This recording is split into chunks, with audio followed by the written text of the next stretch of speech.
what's the memory that stands out to you of your interactions with Flip?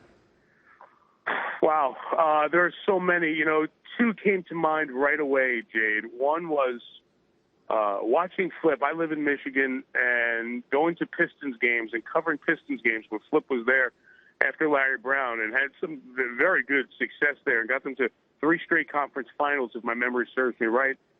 The memory of Flip as he was at the Palace, people are waiting before the game for autographs, and Flip Saunders always felt bad that he didn't have time to give everyone an autograph, so he would come out with trading cards, like his own trading card. But it was nothing really on the back.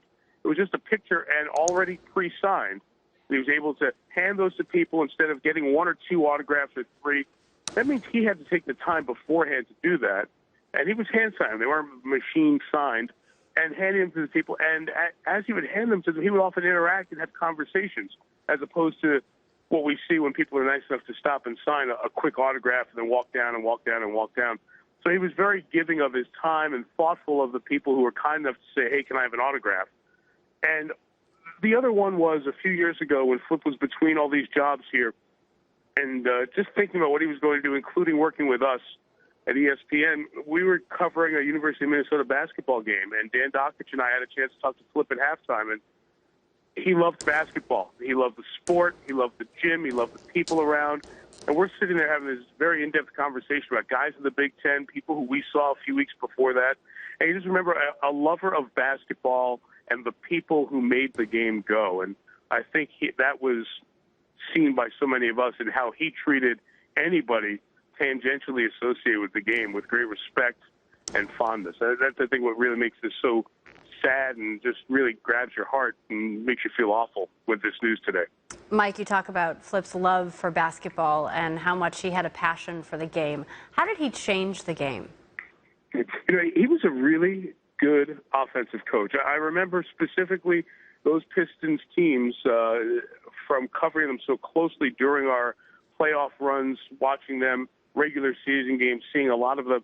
I thought Flip was a really good offensive coach. I thought took that team to another level, although they didn't win a championship under Flip.